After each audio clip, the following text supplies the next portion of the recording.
क्या आप भी स्मॉल कैप फंड में इन्वेस्ट करने के बारे में सोच रहे हैं, लेकिन सवाल यह है कि कौन सा स्मॉल कैप फंड आपके लिए बेहतर हो सकता है। तो आज हम बात करने वाले bank of India small cap fund, जो पिछले कुछ महीनों से कुछ सालों से काफी बेहतरीन परफॉर्मेंस कर रहा है और बेहतरीन रिटर्न दे रहा है, कैटेगरी एवरेज रिटर्न से भी बेहतरीन रिटर्न दे रहा है। और लेकिन सिर्फ इसका अच्छा परफॉर्मेंस देख करके, पास्ट रिटर्न देख करके इसमें पैसा लगाना सही नहीं होगा। तो चलिए आज हम पूरा इसका रिव्यू करके देखेंगे। सबसे पहले देखेंगे bank of India small cap fund का पास्ट का रिटर्न देखेंगे, 1 से लेकर 7 साल तक रिटर्न देखेंगे। इसका कैटेगरी एवरेज रिटर्न भी देखेंगे। अगर एक कैटेगरी एवरेज रिटर्न देखोगे तो एक साल में कितना 26.05% तक का रिटर्न दिया। लेकिन bank of India small cap fund जो है एक साल में लगभग 48% तक का रिटर्न दिया, 48-49% तक का रिटर्न दिए।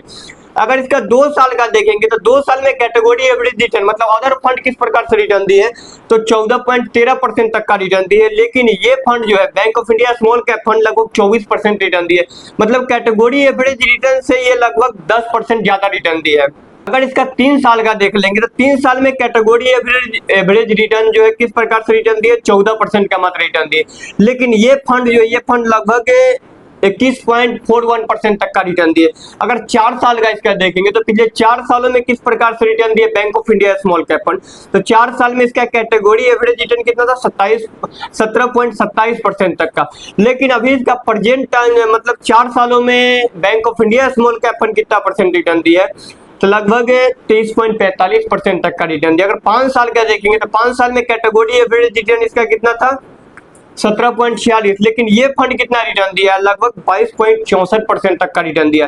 और 7 सालों में देखेंगे तो 7 सालों में कितना रिटर्न दिया है कैटेगरी एवरेज रिटर्न का कितना था 21.89% तक का। लेकिन ये फंड रिटर्न कितना दिया 7 सालों में 28% तक का रिटर्न दिया है।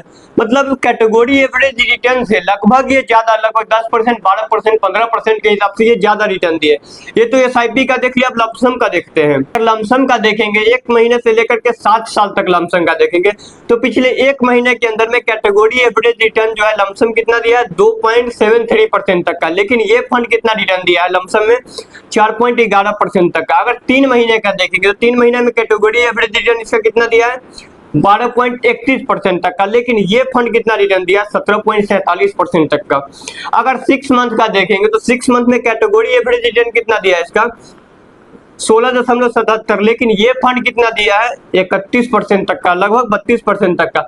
अगर 1 ईयर का देखेंगे लमसम में तो 1 ईयर में कितना रिटर्न दिया है कैटेगरी एवरेज रिटर्न वाला 13% तक का रिटर्न दिया। लेकिन ये फंड कितना रिटर्न दिया 27.87% तक का। 2 साल का चले जाएंगे तो 2 साल में लमसम का कैटेगरी एवरेज रिटर्न इसका कितना था 6.26% तक का था। लेकिन ये फंड रिटर्न कितना दिया है 11.63% तक।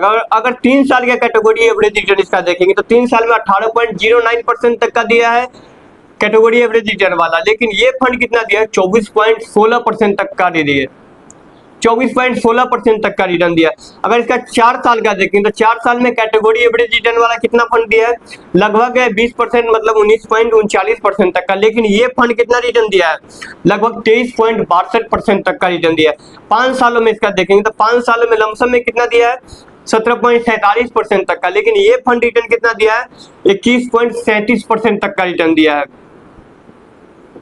अगर इसका 7 सालों का देख लेंगे तो 7 साल में लगभग ये लमसम वाला देख कितना दिया 23.44% तक का। लेकिन ये अभी 7 सालों में bank of India small cap fund कितना दिया है तो 31.51% तक का। हाँ जी, तो अभी जो आप लोग हम डाटा देखें, आप लोग पूरा पास्ट रिटर्न देख, लमसम का भी पास्ट रिटर्न देख लिए और एसआईपी का भी पास्ट रिटर्न देख लिए। ये पास्ट रिटर्न कोई फिक्स रिटर्न नहीं होता, कल के डेट में आप जाओगे तो ये चेंज भी हो सकता है। इसका देख लेते हैं फंड के बारे में कुछ डिटेल्स देख लेते हैं कि इसका एक्सपेंस रेशियो क्या है, एग्जिट लोड क्या है, एयूएम क्या है, इसका देख लेते हैं। अगर इसका एक्सपेंस रेशियो देखोगे तो एक्सपेंस रेशियो जुलाई 2024 का पूरा करेंट डाटा हम देख रहे हैं अभी, तो जुलाई 2026 का जो है इसका एक्सपेंस रेशियो इसका कितना था 0.42% तक का। अगर टोटल एक्सपेंस रेशियो इसका देखोगे तो टोटल एक्सपेंस रेशियो इसका कितना था 0.73% तक का 31 जुलाई 2026 का ये डाटा है। और एग्जिट लोड इसका कितना है, एग्जिट लोड इसका कितना है 1% तक का। एयूएम फंड का साइज देखना है तो फंड का साइज इसका कितना 2819 करोड़, मतलब आज से 1 महीना पहले इस फंड को देखे तो लगभग कितना था 2500 करोड़ रुपए। लेकिन अभी इसमें कितना इन्वेस्ट हुआ है लगभग 2819 करोड़ रुपए इसके अंदर में इन्वेस्ट हुआ है अभी। मतलब पिछले महीनों में लगभग 3-4 हजार करोड़ रुपया इसके अंदर में इन्वेस्ट हुआ bank of India small cap fund के अंदर में। लॉकिंग पीरियड इसका नहीं है। लॉकिंग पीरियड का मतलब ये होता है कि आप जब चाहो पैसा निकाल सकते हो, जब चाहो इसमें डाल सकते हो, जब चाहो टॉपअप कर सकते हो।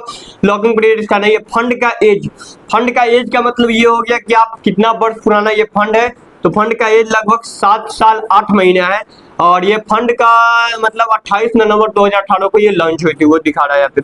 बेंचमार्क इसका कितना है, तो निफ्टी स्मॉल कैप फंड 250 में है TRI में।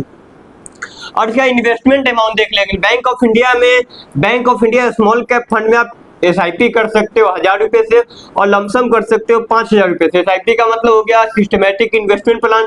आप हर महीने कुछ पैसा फिक्स कर लेते हो, एक फिक्स तारीख को आपका हर महीने कटते चला जाता है, वो SIP में चला जाता है। और लमसम का मतलब हो गया एक समय में मोटा पैसा इन्वेस्ट करना हो गया लमसम में। मान लो कोई आपका प्रॉपर्टी बिका, कहीं कोई आपका प्रॉपर्टी बिका, कहीं से कोई लॉटरी लगा, या फिर कोई आपका रिटायरमेंट का प्लान हो गया, रिटायरमेंट मोटा पैसा हो गया, तो लमसम में होता है वो। अगर रिस्क में चले जाएंगे तो वेरी हाई रिस्क है। शॉर्ट टाइम में कैपिटल गेन में देखोगे तो रिटर्न टैक्स से 20% रिडीम बिफोर 1 ईयर। मतलब 1 ईयर से आप बाद में 1 ईयर से पहले आप रिडीम कर रहे हो, 1 ईयर से पहले आप विड्रॉल कर लोगे इसे, तो 1% तक का आपका चार्जेज काटा जाएगा। लॉन्ग टाइम कैपिटल में गेन में जाओगे तो अगर आप 1 साल से बाद में कर रहे हो तो 1,25,000 जो आपका प्रॉफिट होगा, प्रॉफिट पे आपको कितना लगेगा, 12.5% तक का टैक्स लगेगा उस पे। इंडिया स्मॉल कैप फंड का पूरा रिव्यू करके बता दिए। वीडियो कैसा लगा, जानकारी कैसा लगा, कमेंट करके जरूर बताइएगा। तो ये मेरा रिकमेंडेशन नहीं है कि हाँ आप इस फंड में इन्वेस्ट करो। किसी फंड में पैसा इन्वेस्ट करने से पहले उसके बारे में सारी जानकारी ले लो, उसके बाद इन्वेस्ट करो, नहीं तो आपका पैसा लॉस में भी जा सकता है। सबसे बड़ी बात ये होती है कि मान लो कि आप किसी फंड में पैसा इन्वेस्ट करो, आप अपने गोल के हिसाब से उसमें इन्वेस्ट करो। मान लो कि आपका 2 साल 4 साल 5 साल 10 साल होगा गोल, 2 साल 4 साल का गोल है, तो आप SIP मत भाई इन्वेस्टमेंट मत करो। इससे बेहतर है कि आप FD करो, क्योंकि वहां पे फिक्स रिटर्न मिलता है। लेकिन शेयर मार्केट में, स्टॉक मार्केट में, म्यूचुअल फंड में इसमें कोई फिक्स रिटर्न नहीं होता। लॉन्ग टाइम में बेहतरीन रिटर्न मिलता है। बेहतरीन अगर मार्केट परफॉर्मेंस करेगा तो आपको बेहतरीन रिटर्न मिलेगा। लेकिन अगर आप शॉर्ट टाइम के लिए आओगे, 1 साल 2 साल 3 साल के लिए आओगे, तो इस जगह से आपका पैसा लॉस में भी जा सकता है। तो आप गोल के हिसाब से इन्वेस्ट करो, लॉन्ग टाइम के हिसाब से इन्वेस्ट करो। कम से कम तो 10 साल 5 साल से ऊपर का ही इन्वेस्ट करो, तब आप शॉर्ट टाइम, तब आप SIP करो। नहीं तो आपके लिए बेहतर है भाई FD कर लो, 7 से 8% वहां रिटर्न मिलेगा। लॉन्ग टाइम में आना है तो आपके लिए सबसे बेहतर है SIP है। लॉन्ग टाइम में बेहतरीन रिटर्न मिलता है, लेकिन इसमें कोई फिक्स रिटर्न नहीं होता है। बार बार बता दे रहा हूँ, फिक्स रिटर्न नहीं होता है। मिलते हैं किसी नेक्स्ट वीडियो में, तब तक के लिए बहुत बहुत धन्यवाद। Thank you so much. और वीडियो को ज्यादा से ज्यादा लोगों को शेयर कीजिएगा, अपने फ्रेंड सर्कल में शेयर कीजिएगा। मिलते हैं किसी नेक्स्ट वीडियो में। बहुत बहुत धन्यवाद। Thank you so much. Love you all.